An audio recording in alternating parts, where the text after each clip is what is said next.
When we're talking about national parks, I want to bring up the subject of safety again. There's a lot of people that are involved in doing search and rescues, and it's really an involved process. And the number of incidents that happen at national parks, I think, is greater than we all imagine there to be. I know I was thinking of how many times has someone driven off the edge of a cliff when we were on various roads or looking at roads. And I did research into the incident reports at 6 different national parks, including Grand Canyon. And unless someone intentionally drove off a road to commit suicide, there weren't any cases of that. I was surprised. And another thing I thought about is what potential is there for people to have an unfortunate encounter with wildlife, and specifically rattlesnakes. And I was surprised too that there were no incident reports in any of the southern Utah national parks of someone being bitten by a rattlesnake and having to be rescued and brought back to medical aid. I'm not saying it hasn't happened, but it just doesn't show up in the incident reports, which are extensive. It has happened only a couple of times at Grand Canyon, so that was kind of surprising that it doesn't happen more often. So there was one instance in Grand Canyon of someone who worked with mountain lions, and he actually contracted the plague and died of that, which is highly rare. But some of these animals, like chipmunks and groundhogs, they do carry bubonic plague, so you've got to not get too close to them, but it's a very rare instance that a human would contract that from a small animal or a good-sized animal. So the incident reports that I'm talking about, this is an example of incident reports that go in chronological order for Arches National Park. And just to give you an idea, this goes back to 1991. Some of the incident reports go back into the 1980s that I read for the different national parks. But in this month of August in 1991, it talks about 2 hikers who were in the Devil's Garden area in Arches, where things seemed to happen, that particular part of Arches National Park. And people got separated, they got lost, it was very hot. They did a big search and rescue to look for the missing person who was not dressed correctly and didn't have any water on them, and on and on. And not only did it involve people from Arches National Park, but they called in people over from Canyonlands to help search for this person. And they also got a helicopter that came over from Mesa Verde National Park, which is in southwestern Colorado. So that's one thing I noticed when I was reading, especially for Zion National Park. A lot of times they were asking if the Grand Canyon helicopter could come over and help remove a person from either living or dead from a very precarious remote location. So the national parks help each other out, but it really gets involved. And I find these incident reports to be fascinating. I read through all of them. I did them in reverse chronological order. I started from the present and went to when they first started. And I mentioned earlier that we saw that ambulance driving out, and I looked up the incident report to see what that might have been due to. And it turned out someone, a 73-year-old man, shortly before we were there that day, he collapsed and died. He was in the Devil's Garden area. And it was a hot day, but I mean, I looked at the temperatures now for the middle of the summer, and when we were there in late May, it was cooler than it is now in Arches. It gets really hot there, and I think the rocks and the barren surface sort of amplify the heat. So if it says it's 100 degrees outside, it could really feel more like 120, just given the way the rocks radiate the heat. Anyway, I looked at the most recent incident reports, and they're all for arches, and they're all for older people who I think were affected by the heat and collapsed, and they tried to resuscitate them in each case, but in each case they passed away. So after we were at Arches National Park, there's been another fatality, a 69-year-old in the Devil's Garden area. And then the day we were there, I mentioned a 73-year-old, and then a couple months before that, a 56-year-old went into cardiac arrest, also in the Devil's Garden Trail area. And let's see, before that, a 71-year-old collapsed and died. So these are predominantly the cases you'll see at Arches National Park. So, as I mentioned, heat seems to be affecting particularly older citizens, visitors of Arches National Park. It's the most common type of hazard I've seen there. And then when I read through all the other reports, I came up with my own overall conclusion as to what the main sources of death and injuries have been. And so in Canyonlands, you would expect falls would be a big thing because of the height of the canyons and people getting too close to the edge. And also some drowning incidents in the Colorado River, people rafting in the river. And then at Capitol Reef, they've had flash floods and drownings. And I don't think most people picture what a flash flood could be, but I've heard it could be a rush of water down a canyon that could be a couple of stories tall. And if you're stuck in there and you're not able to get out of the way, you're done for. It's not a good situation to be in. So you have to be extra careful, and the park tries to be careful and close off areas like we experienced when we were there. The one canyon was closed off due to potential flash flooding. At Bryce Canyon, as I mentioned earlier in the first part of this video, lightning, that's been the main thing that's caused fatalities, but they haven't had many fatalities at Bryce. And then Zion also has had a lot of falls, and particularly from that Angel's Landing, which I talked about earlier, and also flash floods in some of those canyons. And then just for comparison purposes, I read through all the incident reports for the Grand Canyon National Park going back in time, and it took me forever. It took me twice as long as reading all the incident reports for the 5 Utah national parks. And by the way, I did try to look up Grand Staircase Escalante, but the Bureau of Land Management, at least from my preliminary search, does not have such incident reports, but things have happened there too. But maybe they're captured somewhere, but I didn't see them. But Grand Canyon, they've had a lot of suicides there, surprising amount, and then a lot of falls. People just getting too close to the edge, just maybe falling off the edge of trails or off the rim of the canyon, or they're on rafting trips where they go on little side hikes and they fall off waterfalls, just you name it. And then a lot of drownings. And I mentioned earlier, when I was in high school, I was in a group that went down the Colorado River, and we experienced all potential kinds of things that could have happened to us. When we were camping out on the south rim before we hiked down into the canyon, there was a thunderstorm. We could have been hit by lightning. And then when we hiked down into the canyon, all of our sleeping bags were totally soaked. But we had to get down there for the raft trip, so we hiked an extensive hike down the Bright Angel Trail into Grand Canyon.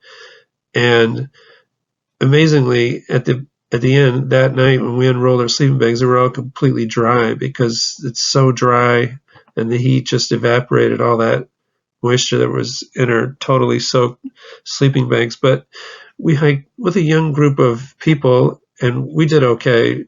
But some of the adults, I remember one of the adult couples, the man had to carry his wife like the last mile or two because she was totally spent. So that could have been bad, actually. But we made it to the raft, and they said, "Come on, let's go, you're late." And we got on the river and everything.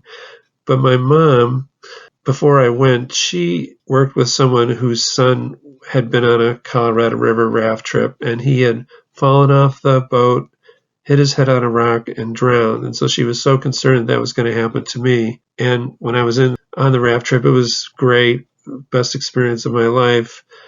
But there was one point where we pushed off the raft, and two of us left for the same spot, and the other guy got there a little bit sooner than me. So I had to hold on as I was getting sucked underneath the raft and being pulled out by 4 or 5 people into the raft before we went over some rapids. So yeah, things can happen. So the other thing that when you read the incident reports for Grand Canyon also, and I think it's a real traumatic experience for anybody to be with someone who dies and have to be involved with the retrieval of the body. I mean, that's traumatic. But also, you can be on one of these rafting trips and they'll find a body floating in the water from a previous incident. That would also be a real traumatic experience to have to maybe bring that body into your raft until the park officials can come and take the body away. I mean, there's all kinds of things that can happen. And then also heat is a big deal at Grand Canyon, just like the Utah National Parks. Not just dehydration, but also overhydration. And I'm not going to try this word. I've tried it a couple times, but let me just pronounce it I'll show you the way Google pronounces this word. Hyponatremia. Hyponatremia. It's actually from drinking too much water. You're trying to stay ahead of becoming thirsty, but it lowers your salt percentage in your body, and your body needs salt. So some people, especially people, and it can be young people or older people, people who start to hike down into the canyon or what have you, and having not eaten any breakfast and just drinking water, not eating anything. You've got to do both. So you've got to be mindful of a lot of things. And then there's also been plane crashes, helicopter crashes that we've probably heard about on the news, but they've happened a lot in Grand Canyon. And I think they're a little bit better lately, but you still hear it occasionally. So anyway, as I mentioned earlier, the National Park Service makes it a point that safety is your personal responsibility. So they want you to enjoy the national parks, but you have to be prepared and be careful. So if you see something, and not just the weather or maybe other people hiking that you think might be sort of out of their league in terms of where they should be. I'll give you an example. When I was at Arches and I hiked in, and I ran into another man who was standing under a tree, older man, and he was waiting for his wife, who wanted to do exploring on her own, again in that Devil's Garden area. And this was the same day that I saw the ambulance that somebody about the same age had died. So he was wearing long sleeve shirt, long pants to prevent against sunstroke or sun exposure, but he also had to be hot too.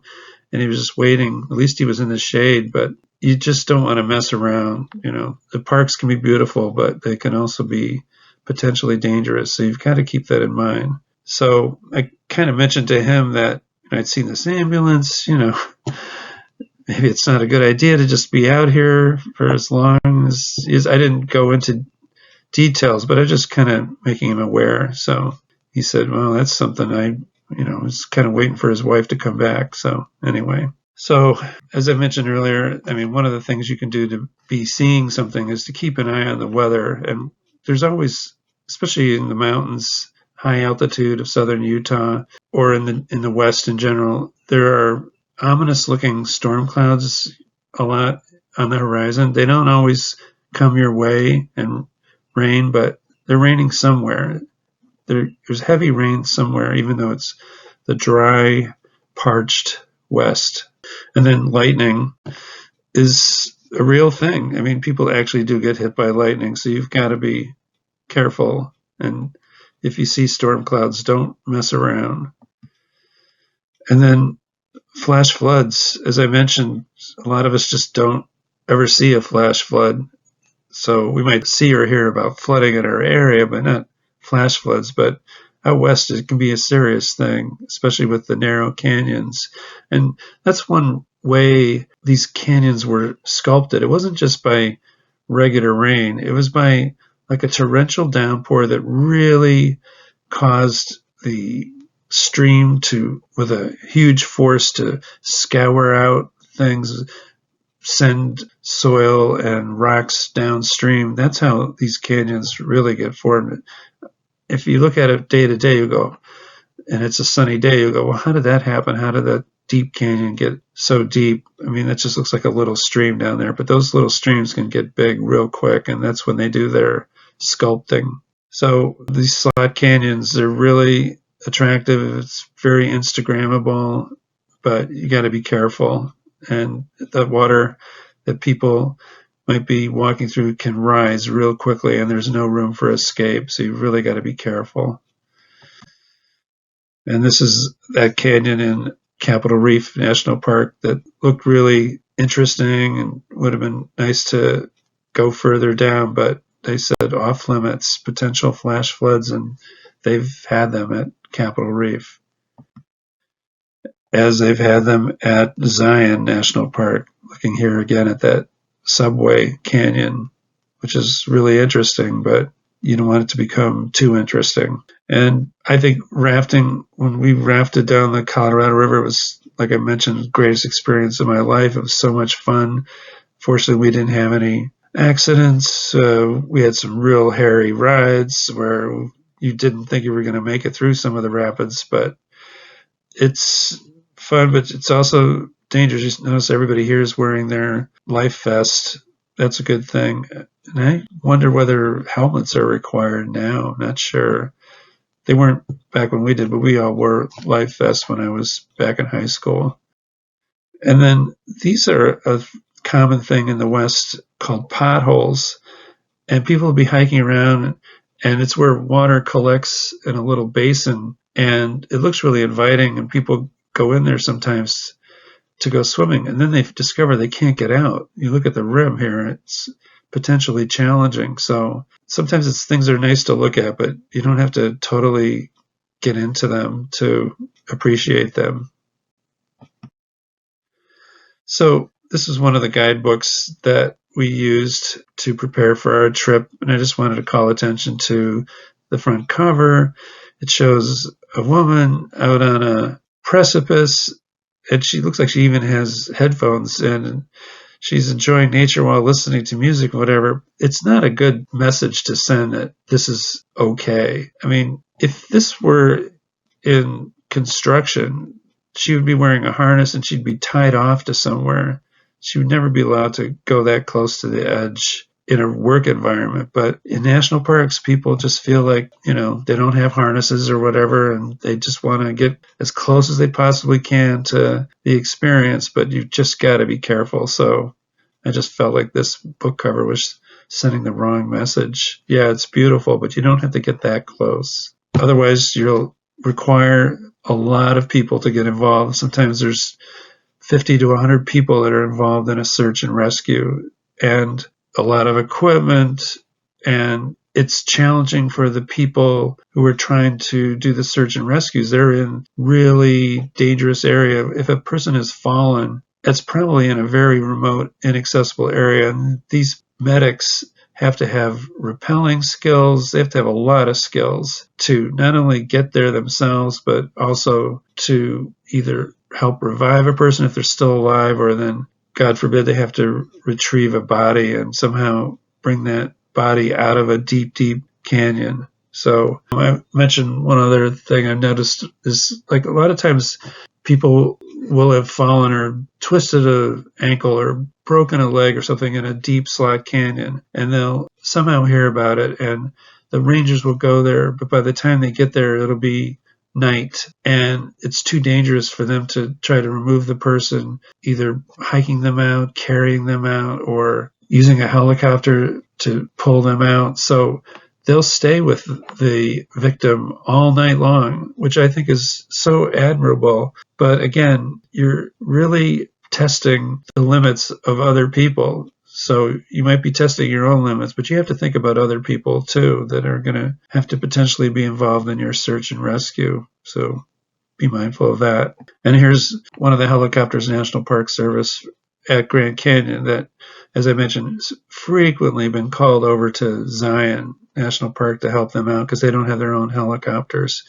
And with some of the other national parks to the east of Zion, they've had helicopters fly in from Mesa Verde or other private helicopters from Grand Junction, Colorado. And where they take various people is a good distance away too. Like people from the Grand Canyon have been airlifted all the way to Las Vegas for treatment if they're in real serious shape. Zion will go to St. George, Utah. The other national parks will tend to go east to Grand Junction, Colorado. So it just shows you that it's a big, extensive effort that is made to try to save people. And the amount of skill involved is just incredible, the amount of training that people have to go through. This is all to assure that we want everybody to enjoy the national parks, but also there's a lot of people that have to do a lot of training to help people that unwittingly put themselves in situations where they are hurt and have to be rescued. And I mean a lot of training. I mean, to do something like this and run a line across a canyon and then have a person in a litter, just amazing amount of skill. And all the incident reports I've read, there were none where the people who were doing the rescuing or the searching were ever hurt. So that's a very commendable thing too, because they're in very difficult areas like this canyon here. So that's it for safety. I just wanted to mention some other videos that'll be coming out of our Utah trip. Another one is going to be a review of the 4 train stations in Utah. And then we will also be doing a video about Salt Lake City and the Great Salt Lake. So at the end of our trip, we flew out of Salt Lake City back to the New York area. So thanks for watching. I know it's been a long video, but I had a lot of ground to cover. So thanks for watching, and we'll see you in the next video.